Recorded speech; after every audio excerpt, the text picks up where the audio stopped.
रात हो चुकी है, माहौल पूरा बन चुका है कहानी सुनने का। हॉरर कहानी, भूतिया, पैरानॉर्मल कहानी, असली कहानी सुनाऊंगी आज, जो मेरे एक ताऊ के लड़के के साथ हुआ था। अब बहुत सारे लोग कहेंगे कि यार तुम्हारे ही ताऊ के लड़के के साथ होता है, इसके साथ होता है, उसके साथ होता है, तुम्हारे ही किस्से कारनामे तुम्हारी फैमिली में ही इतने सारे हैं क्या हॉरर वाले।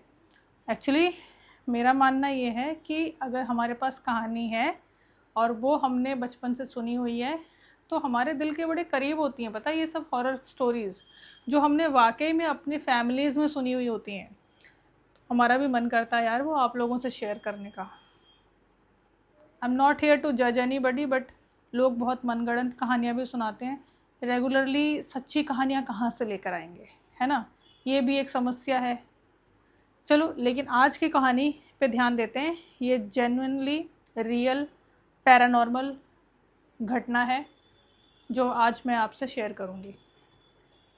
पूरी कहानी वैसे की वैसे सुनाऊंगी जैसे मैंने सुनी है।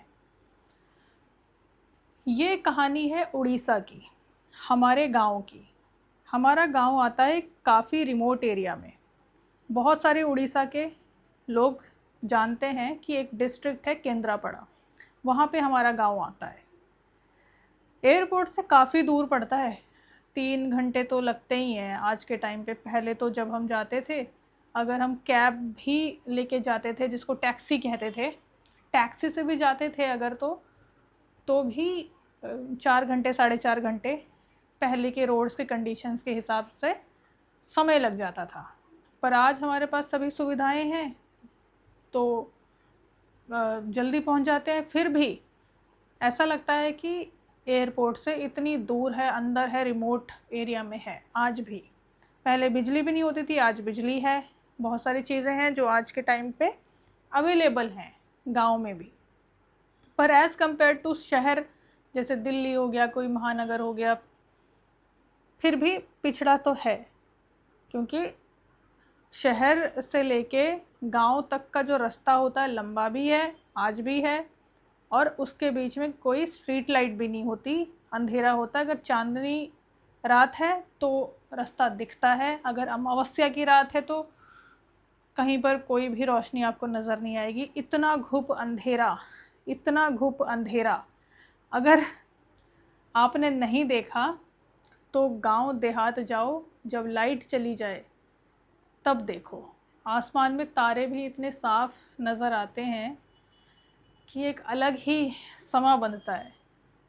और ऐसी जगहों पे बैठ के अगर आपको कोई ना रियल स्टोरी सुना रहा है तो अपने आप को लकी मानना। अब ये किस्सा है करीब 30 साल पुराना। तब जो मेरे ताऊ के बेटे थे, यानी कि जो मेरे भाई लगते हैं, उनका नाम है संतोष बड़े वाले का, और छोटे वाले का सुशांत है। जो सुशांत नन्ना है, हमारे नन्ना मतलब भैया, हमारे उड़ीसा में नन्ना बोलते हैं। सुशांत नन्ना जो हमारे थे वो करीब 20-21 साल के रहे होंगे, उनकी शादी नहीं हुई थी।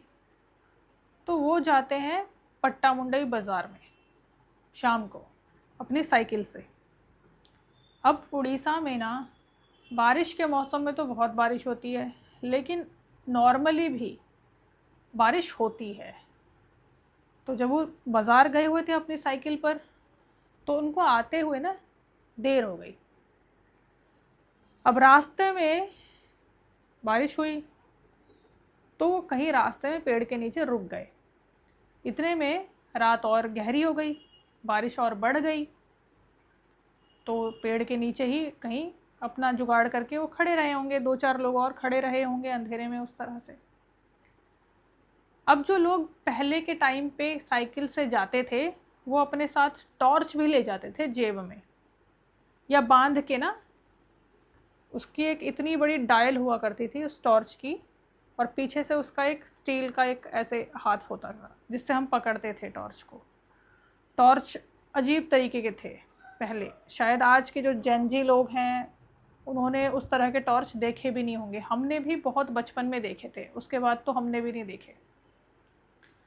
तो वो टॉर्च लेकर गए हुए थे, तो हो सकता है कि उस टॉर्च का उन्होंने इस्तेमाल किया हो अपनी सहूलियत के हिसाब से। ग्रुप में खड़े हों या अकेले खड़े हों, इस बात का मेरे पास अभी पुष्टि नहीं है कि क्या हुआ था, पर कहीं ना कहीं ऑब्वियसली रुके होंगे। अब उनको ये पता था कि उनके घर में इंतज़ार कर रही होगी उनकी माँ। उनके पापा तो बाहर रहते थे, नागपुर में रहते थे, काम के सिलसिले में बाहर ही रहते थे वो हमेशा। और इनके घर में इनके जो बड़े भैया हैं वो भी अपने पापा के साथ ही रहते थे बाहर काम के सिलसिले में। पीछे से इंतज़ार कर रही थी उनकी माँ और उनकी एक छोटी बहन। बस ये 2 लोग थे जो उनका इंतज़ार कर रहे थे घर पे, उसके अलावा घर पर और कोई था नहीं। पहले मिट्टी के घर हुआ करते थे और घरों का ऐसा रहता था कि अगर एक घर किसी का है तो दूसरा घर काफ़ी दूर होता था, क्योंकि लोगों के पास घर के चारों तरफ ज़मीन भी होती थी, उसमें बगीचा बनाते थे लोग, सब्जियां उगाते थे, तो ऐसे सटे हुए नहीं थे। तो उनका घर ऑब्वियसली इंडिविजुअल घर था, मिट्टी का था। अब जब बारिश नहीं रुकी तो उन्हें देर हो गई आते आते। अब यहाँ पर एक बात मैं बताना चाहती हूँ कि पहले के ज़माने में जब बारिश होती थी उड़ीसा में और किसी की डेथ हो जाती थी तो कोई चारा और होता नहीं था कि उसका किसी तरह से अग्नि से संस्कार हो। आप समझ रहे होंगे। तो उस समय में जब बारिश कम होती थी तो एक इतना बड़ा तसला हुआ करता था, उसी में ही बॉडी को डिस्पोज ऑफ किया जाता था, अपने ही एरिया में, अपने ही घर के पीछे।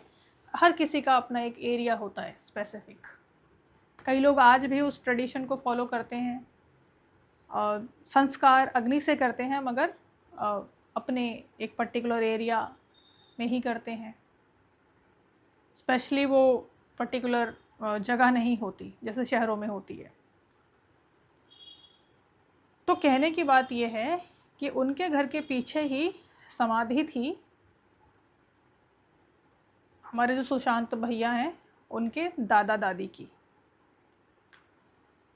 तो जब बारिश थमी, रुकी, तो वो घर वापस आए किसी तरह से। बहुत देर हो चुकी थी।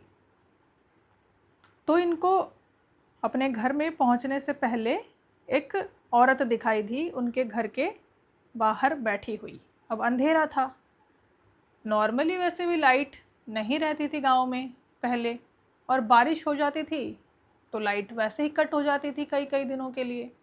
तो अंधेरा था, लालटेन भी नहीं टिकती। जब बारिश होती है तो बहुत ज़्यादा हवा भी चलती है। तो उन्होंने देखा कि एक औरत बैठी हुई है, थोड़ी बूढ़ी है। इनको लगा कि थोड़ी बूढ़ी तो औरत है, हो सकता है कि इनकी माँ ही हो जो बाहर बैठ के इंतज़ार कर रही है। जब वो जा रहे थे अपनी दहलीज से अंदर, तो समतल एरिया ऐसे होता है, घर थोड़ा ऊंचाई पे होता है। इस तरह से पहले घर हुआ करते थे, चाहे वो मिट्टी के ही क्यों ना हो। लेवल पे नहीं होते थे, एक चबूतरा टाइप होता है, उससे चढ़कर घर के अंदर एंट्री होती थी पहले। जब वो एंट्री कर रहे थे तो उन्होंने एक आवाज़ दी कि वो भीतर को बढ़िया, कि माँ अंदर आ जा। बस इतना ही बोल के नॉर्मली जैसे बोलते हैं, वो अंदर आ गए। जब वो अंदर आए तो उन्होंने देखा कि उनकी माँ तो अंदर है और उनकी बहन भी अंदर है। जब उन्होंने अपनी माँ को देखा तो हैरान होकर पूछा कि बहू तू तो भीतर अछू, बाहर किए बसीची? मतलब कि माँ आप तो अंदर हैं, बाहर कौन बैठी हुई है औरत? फिर तो तीनों फिर गए कि इतनी बारिश में कौन बैठा हुआ है भाई, रात को किसी औरत का घर के बाहर बैठना, वो भी इतनी आंधी तूफान बारिश में, थोड़ा सा हो सकता है कोई बैठी हो, पर ऐसा नॉर्मली पॉसिबल नहीं होता क्योंकि रात बहुत हो चुकी थी। नॉर्मली आज के टाइम पे भी रात को लोग क्यों जगेंगे इतना? 9-10 बजे तक पूरा गांव एकदम सन्नाटे से पसर जाता है, सारे सो ही जाते हैं आज के टाइम पे भी। कभी मौका पड़ेगा तो मैं आपको दिखाऊंगी कैसा होता है। दोस्तों, हमारे घर के एकदम बगल में ना एक हॉन्टेड जगह है। वाकई में कभी मौका पड़ेगा ना तो मैं आपको वो जगह भी दिखाऊंगी और पूरी कहानी सुनाऊंगी। एक पॉडकास्ट में सुनाया भी था पर आई डोंट नो, वो तो कभी रिलीज़ ही नहीं किया उन्होंने। कोई बात नहीं, अच्छा किया, उन्होंने कुछ सोच के ही ऐसा किया होगा। तो अब कहानी पर आते हैं। तो जब वो तीनों बाहर आए देखने के लिए तो उन्हें कोई भी औरत नहीं दिखी। फिर उन्होंने सुशांत भैया से पूछा, मेरी ताई जी ने, कि सच में कोई औरत बैठी भी थी या तेरा वहम था? उन्होंने कहा नहीं, ऐसे कैसे हो सकता है, मेरा वहम क्यों होगा। अंधेरे में काम काज करने की आदत होती है गांव के लोगों को। वहम होता है दूर से, वहम होता है साउंड का, इल्यूजन भी होता है साउंड का, बड़ा ज़बरदस्त इल्यूजन होता है। आवाज़ आती कहीं से है, सुनाई कहीं से देती है, ऐसा होता है। पर आपके दरवाजे पे ही कोई बैठा है, आपको इल्यूजन कैसे हो सकता है, ये समझो ना आप। फिर वो अंदर आए, खाना वगैरह खाया। अब इसी बात पे डिस्कशन चलने लगी उनकी कि कौन औरत थी, कैसी थी, बता। तो उन्होंने बताया, जिस तरह से उन्होंने बताया तो उनकी माँ ने कहा कि वो तेरी दादी थी और वो चिंतित थी कि तू अभी तक घर में क्यों नहीं आया है, इसीलिए वो तेरा इंतज़ार कर रही थी। अब ये घटना घटी, एक छोटी सी घटना थी, पर इससे कंक्लूजन क्या निकाला, सभी ने ये कंक्लूजन निकाला कि जो पितृ और पित्राणी होते हैं वो किसी ना किसी चीज़ से हमें संकट से बचाने आते हैं या हमारी सुरक्षा में होते हैं, हमें पता नहीं चलता। और हमारे उड़ीसा में तो पितृ और पित्राणियों को इतनी इम्पोर्टेंस दी जाती है। श्राद्ध जो पितृ पित्राणी के होते हैं उनको बहुत तवज्जो दी जाती है हमारे उड़ीसा में।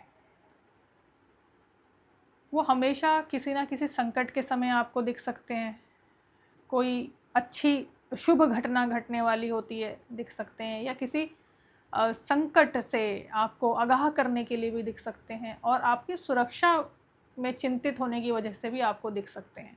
ये थ्योरी है जो मैं बता रही हूँ, पर ये घटना एकदम सच है। अब आपको क्या लगता है इस मामले में, आप मुझे कमेंट करके बता सकते हो। But with due respect I would say to all my viewers कि जब आपका इतने करीबी लोग आपसे कुछ शेयर करते हैं ना, और वो ओवर अ पीरियड, और वो शेयर ऐसे करते हैं कि हर किसी को वो सेम कहानी पता होती है कि ये घटना घटी थी, ये घटना घटी थी, तो आप फिर उसको झुटला नहीं सकते हो। ऐसी ही कहानियों में से एक कहानी थी ये। इसी तरह की कई सारी और कहानियाँ भी हैं, घटनाएं भी हैं, और आपके पास अगर कुछ है तो भी आप मुझे शेयर कर सकते हो। मुझे बहुत खुशी होगी आपकी कहानी सुनाने में भी। रियल पैरानॉर्मल कहानी का पता चल जाता है, और मनगढ़ंत कहानी, बहुत एक्सट्रीम पैरानॉर्मल घटनाएं भी होती हैं, पर ये सबके साथ आए दिन घटे चली जा रही हैं, ऐसा होना बड़ा मुश्किल है, थोड़ा नामुमकिन सा लगता है। पर फिर भी हम कह नहीं सकते किसके साथ क्या होता है, जिसके साथ जो होता है वो ही कह सकता है better. Who are we to जज एनीबडी। खैर, फिर मिलते हैं।